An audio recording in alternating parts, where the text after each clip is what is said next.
பொதுமக்கள் அனைவருக்கும் ஒரு நற்செய்தி. உரிமை தொகை எப்போதும் போல பெண்களின் வங்கிக் கணக்கில் வரவு வைக்கப்பட்டு உள்ளது. ஆனால் 2500 ரூபாய் அல்ல, 1000 ரூபாய் மட்டுமே பெண்களின் வங்கிக் கணக்கில் நேரடியாக செலுத்தப்பட்டு உள்ளது. மகளிர் உரிமை தொகை திட்டத்தில் 1.31 கோடி பெண்களுக்கு ஜூன் மாத தொகை நேரடியாக வங்கிக் கணக்கில் வரவு வைக்கப்பட்டு உள்ளது. அதே நேரம் தாவேக அரசு அறிவித்திருந்த ரூபாய் 2500 எப்போது வழங்கப்படும் என்ற எதிர்பார்ப்பு பெண்கள் மத்தியில் தற்போது எகிரி உள்ளது. தமிழகத்தில் பெண்களுக்கு மாதந்தோறும் ரூபாய் 1000 உரிமை தொகை வழங்கும் திட்டத்தின் கீழ் ஒவ்வொரு மாதமும் சரியாக 15ஆம் தேதி பயனாளிகளின் வங்கிக் கணக்கில் நேரடியாக உரிமை தொகை செலுத்தப்படுகிறது. இந்த திட்டத்தின் கீழ் 1.31 கோடி பெண்கள் தற்போது வரை பயன்பெற்று வருகின்றனர். இந்த நிலையில் திமுக மீண்டும் ஆட்சியை பிடித்தால் மகளிர் உரிமை தொகை ரூபாய் 2000 உயர்த்தி வழங்கப்படும் என்று தேர்தல் அறிக்கையின் போது முன்னாள் முதலமைச்சர் மு.க. ஸ்டாலின் அறிவித்து இருந்தார். தாவேக ஆட்சிக்கு வந்தால் 60 வயதுக்குட்பட்ட பெண்களுக்கு ரூபாய் 2500 வழங்கப்படும் என தேர்தல் பிரச்சாரத்தின் போது தாவேக தலைவர் விஜய் வாக்குறுதி கொடுத்திருந்தார். சட்டப்பேரவை தேர்தலில் தாவேக வெற்றி பெற்று கடந்த மே மாதம் ஆட்சியை அமைத்ததை தொடர்ந்து சட்டப்பேரவை விவாதத்தில் முதல்வர் விஜய் பேசும்போது திமுக அரசின் திட்டங்கள் தொடரும் என்று அறிவித்து இருந்தார். மேலும் தாவேக அறிவித்த மகளிர் உரிமை தொகை விரைவில் வழங்கப்படும் என்றும் அதற்கு சரியான கால அவகாசம் வேண்டும் என்றும் கேட்டுக்கொண்டு இருந்தார்.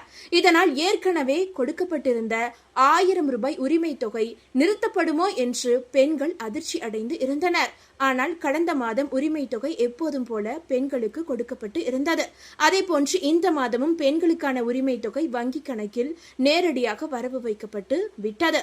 இதற்கிடையே 60 வயதுக்குட்பட்ட பெண்களுக்கு மாதந்தோறும் ரூபாய் 2500 வழங்கப்படும் என தாவேகா தேர்தல் வாக்குறுதி எப்போது நிறைவேற்றப்படும் என எதிர்பார்ப்பு பெண்கள் மத்தியில் எழுந்துள்ளது.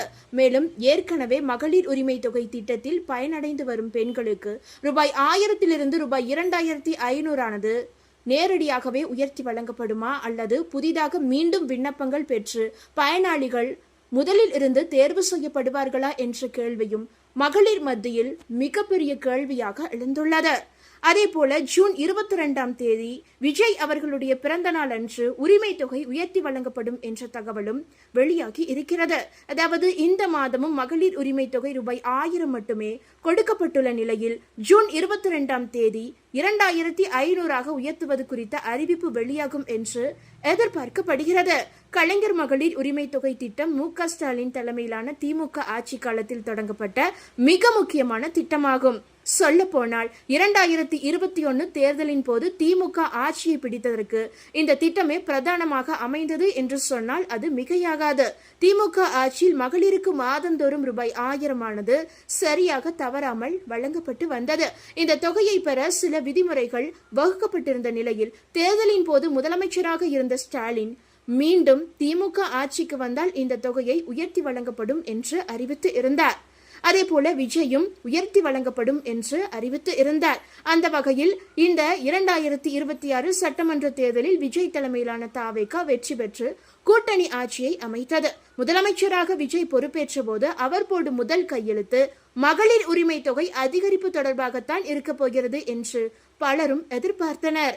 ஆனால் மகளிர் உரிமை தொகை தொடர்பாக எந்தவித அறிவிப்பும் வெளியிடப்படாமல் இருந்து வந்தது.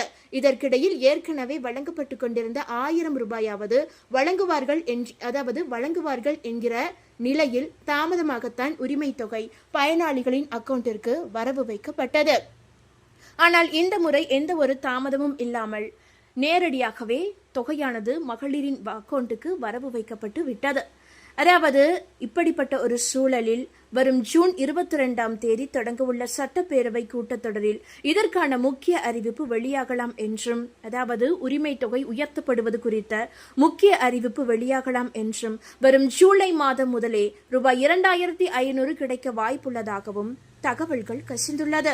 முதலமைச்சரின் பிறந்த நாளான ஜூன் 22 மகளிருக்கு நல்ல செய்தி வெளியாகும் என்று எதிர்பார்க்கப்படும் இந்த நிலையில் ஏற்கனவே மகளிர் உரிமை தொகை திட்டத்தில் பயன் அடைந்து வரும் 1.31 கோடி பெண்களுக்கு இந்த 1000 ரூபாயானது நேரடியாக ரூபாய் 2500 உயர்த்தி வழங்கப்படுமா அல்லது தாவேக அரசின் புதிய விதிமுறைகளின்படி புதிதாக விண்ணப்பங்கள் பெறப்பட்டு அதன் மூலமாக புதிய பயனாளிகள் தேர்வு செய்யப்படுவார்களா என்ற சந்தேகங்கள் எழுப்பப்பட்டு வருகிறது. அதேபோல கலைஞர் டிவி, விஜய் டிவி, அதே போல ஜெயா டிவி போன்று இப்போது வி டிவி என்ற ஒரு புதிய சேனலை முதலமைச்சர் விஜய் கொண்டு வர இருப்பதாக தகவல்கள் கிடைத்துள்ளது.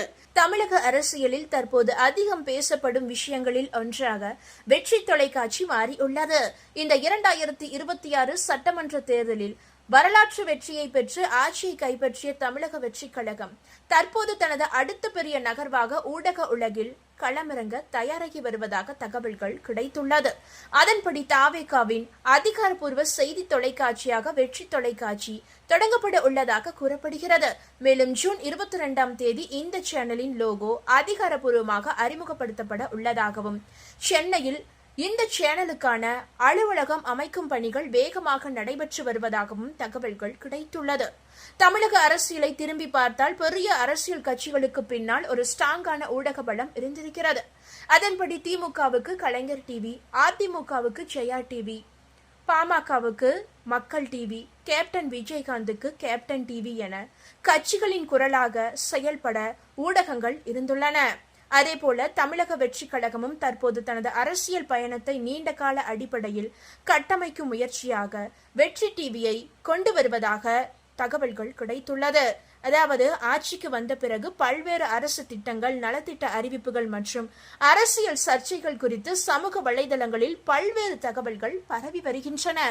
அவற்றுக்கு உடனடியாக பதிலளிக்கவும், அரசின் நிலைப்பாட்டை நேரடியாக மக்களிடம் கொண்டு செல்லவும் ஒரு தனி ஊடக தளம் தேவைப்படுவதாக தாவேக வட்டாரங்கள் கருதுவதாக கூறப்படுகிறது. அதனால்தான் 24 மணி நேர செய்தி மற்றும் அரசியல் விவாத சேனலாக வெற்றி டிவி உருவாகும் என தகவல்கள் தெரிவிக்கின்றன. சாதாரண செய்தி சேனலாக அல்லாமல் மக்கள் மையப்படுத்தப்பட்ட நிகழ்ச்சிகளுக்கு முக்கியத்துவம் வழங்கப்படலாம் என கூறப்படுகிறது. அதன்படி அரசு திட்டங்கள் குறித்த நேரடி ரிப்போர்ட்டர்கள், முதல்வர் விஜயின் சிறப்பு பேட்டிகள், இளைஞர்களுக்கான வேலைவாய்ப்பு நிகழ்ச்சிகள், மாணவர் விவாதங்கள், விவசாய சிறப்பு நிகழ்ச்சிகள், பெண்கள் முன்னேற்றம் குறித்த தொடர்கள், அரசியல் நேர்காணல்கள், அதேபோல கிரவுண்ட் ரிப்போர்ட் நிகழ்ச்சிகள் போன்றவை இடம்பெறலாம் என்று ஊடக வட்டாரங்கள் எதிர்பார்க்கின்றன. வெற்றி டிவி என்ற பெயர் கடந்த சில நாட்களாக சமூக வலைதளங்களில் வேகமாக பரவி வருகிறது. விஜய் ரசிகர்கள் இது வெறும் டிவி சேனல் அல்ல, தாவேகாவின் அடுத்த கட்ட அரசியல் ஆயுதம் என்று பதிவிட்டு வருகின்றனர். மற்றொரு தரப்பினர் சேனல் தொடங்குவது எளிது, மக்கள் நம்பிக்கை பெறுவதுதான் சவால் என்று கருத்து தெரிவித்து வருகின்றனர். ஜூன் 22ஆம் தேதி லோகோ அறிமுகம் குறித்த தகவல்கள் பரவி வரும் நிலையில் அரசியல் மற்றும் ஊடக வட்டாரங்களில் இந்த ஒரு செய்தியானது கவனம் பெற்று வருகிறது. அதாவது வெற்றி டிவி மீதே தற்போது ஊடக வட்டாரங்களின் கவனம் முழுவதும் திரும்பியுள்ளது. சினிமாவில் வசூல் சாதனை படைத்த விஜய், அரசியலில் ஆட்சியை பிடித்த விஜய் அடுத்ததாக ஊடக உலகிலும் தனது முத்திரையை பதிக்க போகிறாரா என்பதே தற்போது பரபரப்பாக பேசப்படும் கேள்வியாக மாறி உள்ளது. எது எப்படியோ வருகின்ற ஜூன் 22ஆம் தேதி அன்று விஜயின் பிறந்த நாள் அன்று மிகப்பெரிய சம்பவம் பொதுமக்களுக்கு காத்திருக்கிறது. இந்த தகவல் உங்களுக்கு பயனுள்ளதாக இருந்தால் மறக்காம இந்த வீடியோவை லைக் பண்ணி உங்களுடைய ஃப்ரெண்ட்ஸுக்கும் ஃபேமிலிக்கும் ஷேர் பண்ணி விட்டுருங்க. இது போன்ற பயனுள்ள அப்டேட்டுகளை லேட்டஸ்டாக தெரிந்து கொள்ள மறக்காம நம்மளுடைய இந்த குட்டி இன்ஃபோ சேனலை இப்பவே சப்ஸ்கிரைப் பண்ணிக்கோங்க. நன்றி நண்பர்களே.